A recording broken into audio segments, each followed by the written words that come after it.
Mahasiswa sekarang nggak begitu. Mahasiswa sekarang tuh lebih kritis. Paling penting sih sebetulnya kami para dosen tuh harus bisa ikut beradaptasi. Mereka sekarang sudah lebih ke arah pembelajaran melalui proses namanya active learning. Dan proses ini kami harapkan juga dapat dipahami para mahasiswa bahwa proses itu penting.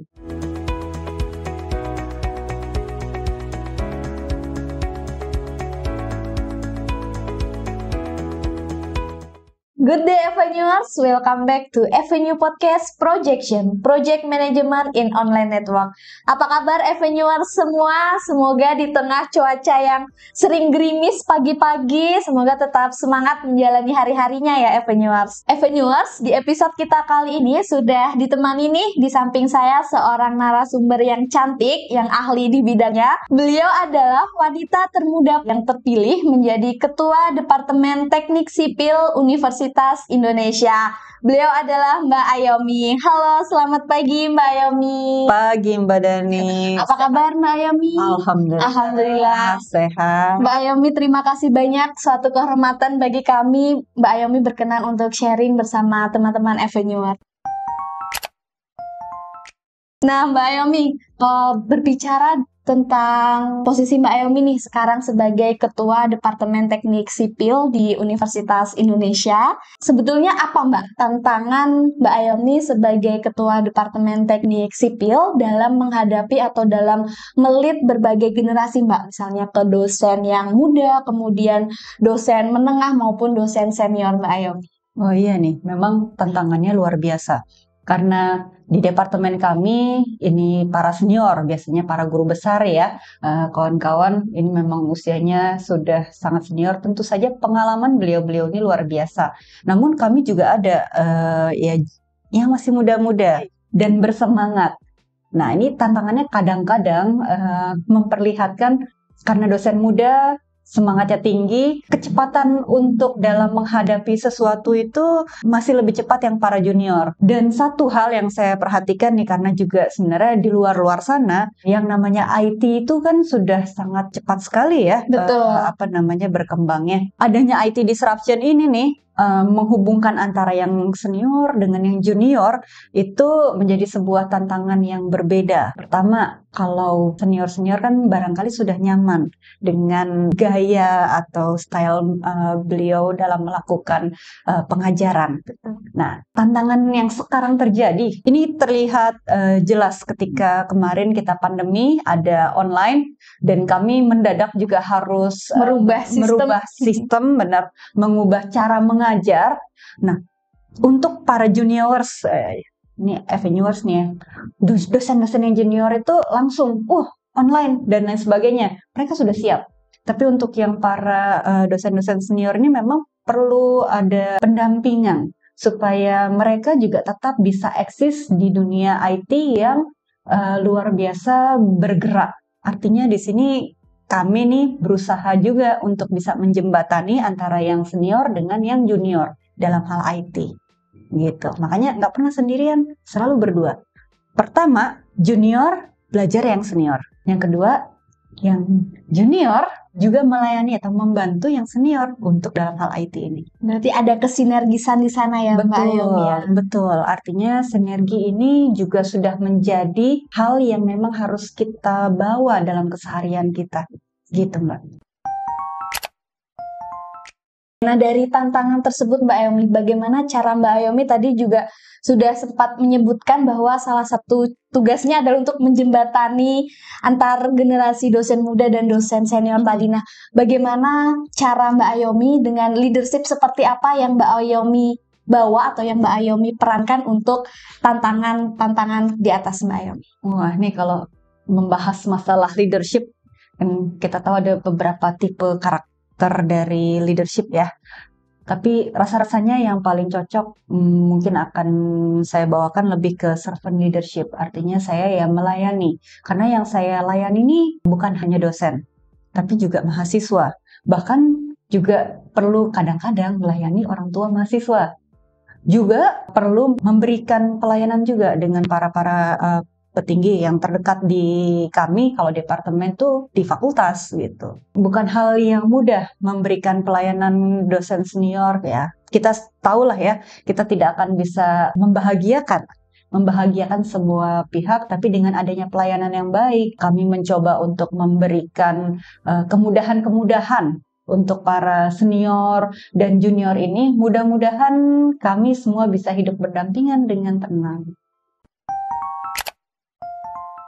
Mbak Ayomi selain menjadi ketua departemen, Mbak Ayomi masih aktif mengajar juga di kampus? Alhamdulillah masih. Kami menyebutnya sebagai Tridharma Perguruan Tinggi.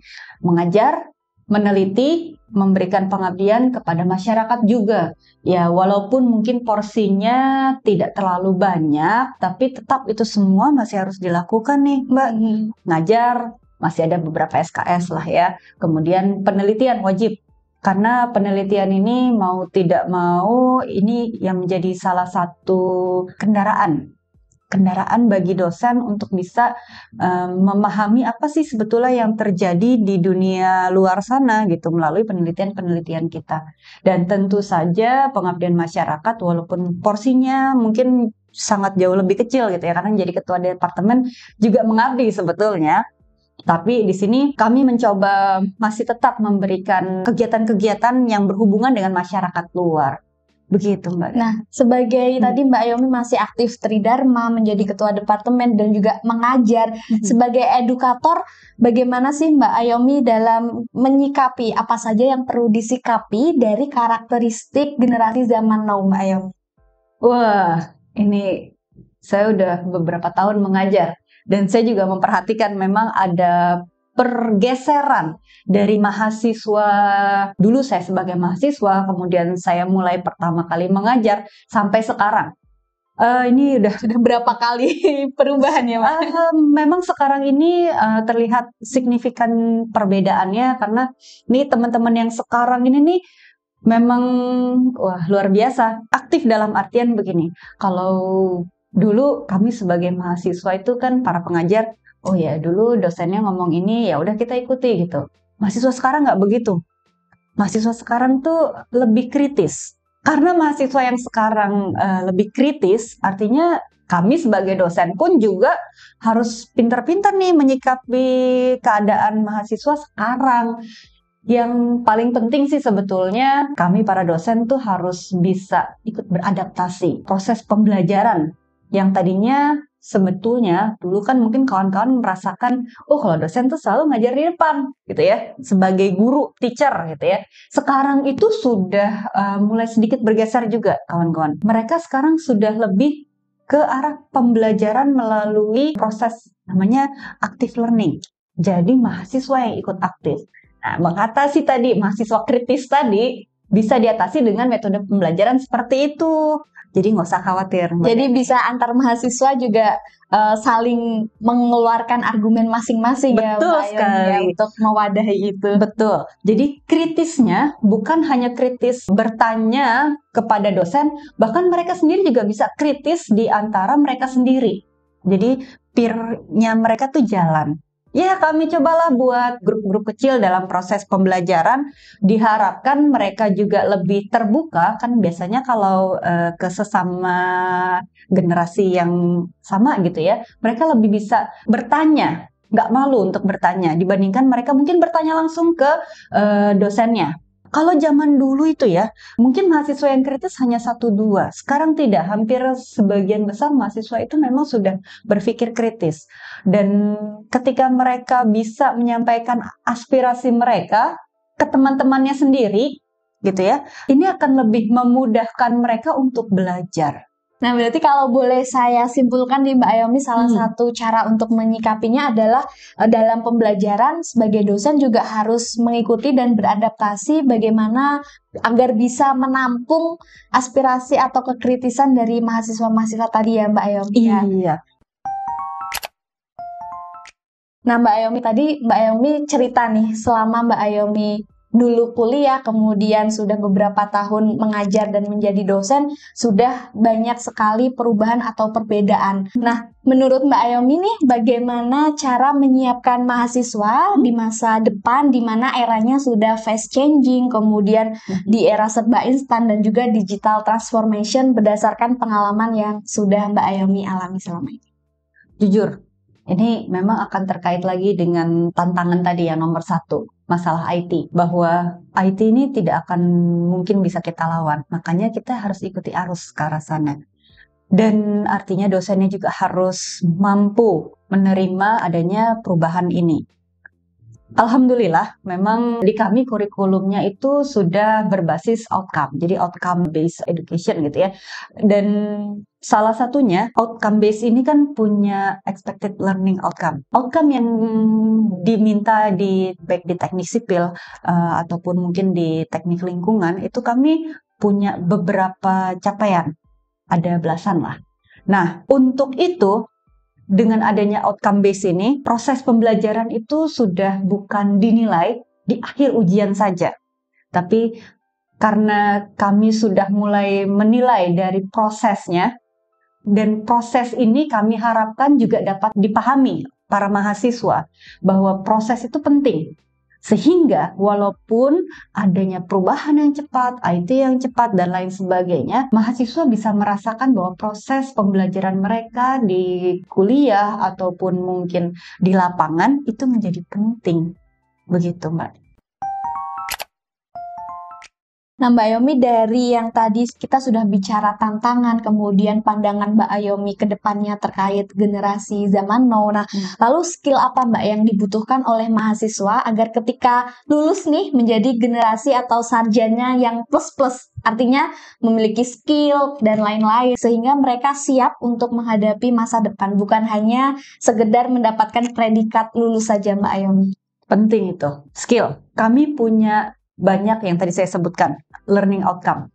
Tapi skill ini sesuatu yang memang harus didapatkan oleh mahasiswa itu sendiri. Kenapa saya ada di Avenue pada hari ini? Ini sebetulnya salah satunya mudah-mudahan bisa meningkatkan skill mahasiswa kami.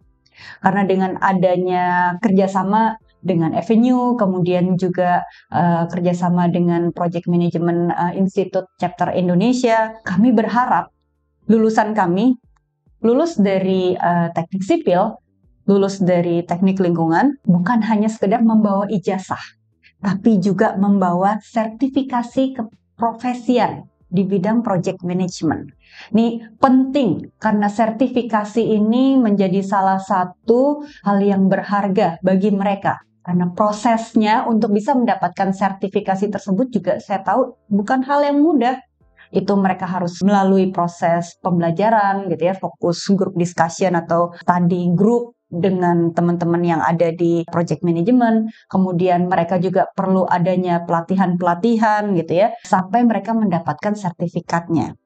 Tapi selain sertifikasi, kami juga berharap sebetulnya kawan-kawan ini juga cukup aktif dalam mengikuti lomba, kegiatan kemahasiswaan, bahkan sampai mungkin kalau ada workshop-workshop. Sebetulnya di kurikulum kami juga sudah ada untuk terkait dengan pengembangan atau aktivitas seperti ini.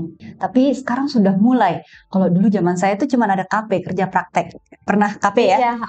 Tapi sekarang seperti adanya kegiatan magang di perusahaan, kemudian juga adanya kegiatan kewirausahaan, mudah-mudahan itu bisa menambah skill mahasiswa kami. Dan sejak pandemi pun mulai banyak fasilitas-fasilitas yang terbuka ya Mbak, misalnya seminar, kemudian workshop yang bisa diikuti untuk penambahan value diri ya Mbak Ayomi ya. Betul sekali, itu salah satu, kita mungkin menyebutnya sebagai blessing in disguise ya, mau nggak mau nih Avenuers. Karena gini, justru dengan pandemi adanya online, seminar justru semakin banyak. Tapi bukan hanya seminar.